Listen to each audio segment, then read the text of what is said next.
My interpretation of the teaching model is based on the wisdom of constructivist principles, in particular those of Malaguzzi, Dewey, Bruner and Professor Seymour Papert. Teachers are influenced by various concepts, and these become vital tools to their development as expert practitioners. Such influences include professionalism, ideology, learning communities and knowledge. Professionalism relates to the ethics and standards that underpin all teachers' work, a teacher's duty of care. Constructivists recognise the idea of meta-professionalism, where the role of teaching is seen as an educational guardian and role model. This requires teachers to form a genuine connection to their students, emphasising relationships, care and empathy, as opposed to a depersonalised authority figure. Ideology provides foundations of not only schools and curriculums in general, it also provides goals, expectations and actions, a vision for the teacher.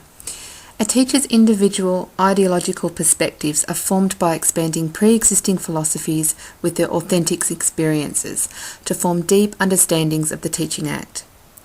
Teachers model learning to their students and are active members of learning communities. The role of a reflective, emergent teacher is threefold: to work upon their own learning journey, to engage and mentor students and bring awareness to their learning, to collaborate, research and exchange knowledge with other teachers and educational professionals, encouraging professional development. In a simplistic sense, knowledge has always been the focus of education. Constructivists, however, see knowledge as more than a linear concept. In fact, knowledge is immeasurable and evolutionary. Teacher knowledge is broken into pedagogical content knowledge, knowledge of curriculum, knowledge of the learning process, knowledge of children developmentally and individually, and knowledge of self. A teacher's influences are carried by the teacher into the classroom. From here, the teacher puts them into action. This is illustrated through the emergent terms of expansive ideas, expansive values, and expansive practices. Expansive ideas. In addition to the values that a teacher carries are three basic ideas. Organic metaphors. Constructivist human-centred teaching shifts the paradigm away from an industrialised condition.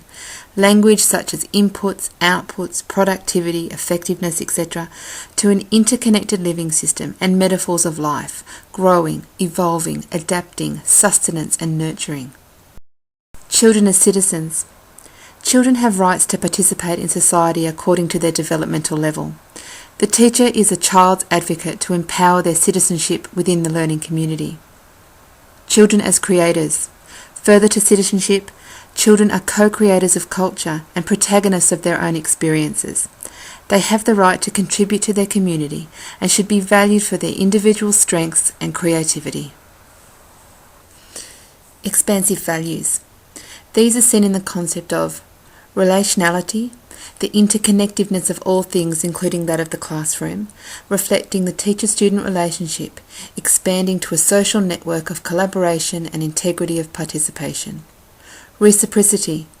Teachers and students respect that they are both learners. A relationship is formed where thoughts and ideas are exchanged openly. Teachers take an authoritative position as opposed to an authoritarian. Collaboration. Classroom members are part of a social democracy, growing together through a set of social processes that emphasise participation and responsibility. Expansive practice. The essential work of the teacher takes place in the classroom. Environment as third teacher. Constructivists describe a classroom as being agile. Emergent constructivists address the classroom as the third teacher.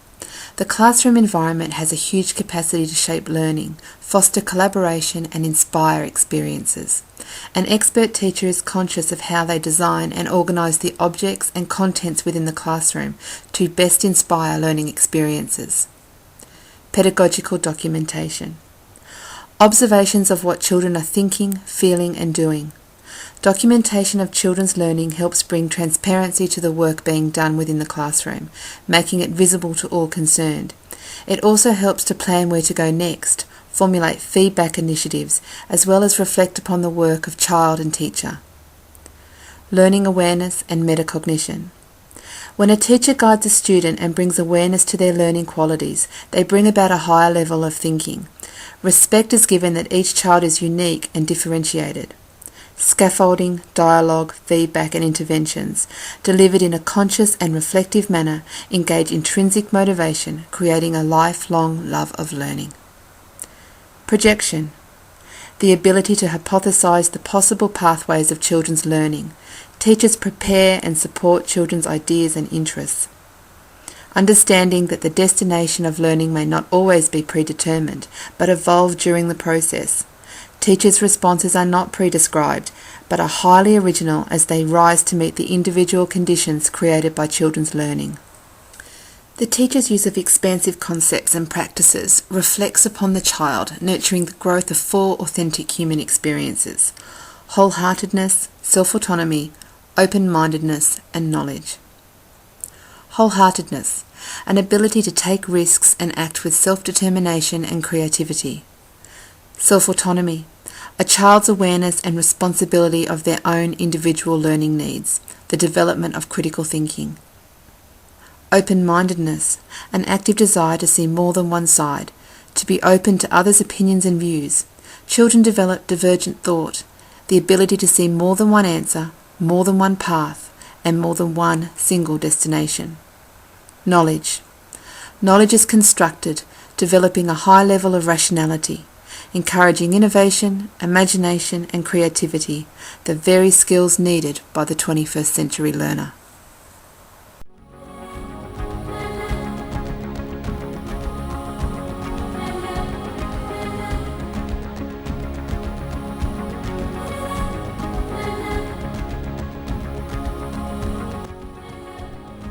If we project any sort of democratic world, we have to assume that education and learning to think differently, and that means learning to learn how to think, is going to be an essential contribution, maybe the essential contribution to that. I feel very deeply committed to the idea that although rationality isn't everything, and passion and interests and faith of various sorts count as much, nevertheless, rationality is a force for the good. And the more people are capable of rational, critical thinking, the better the world will be.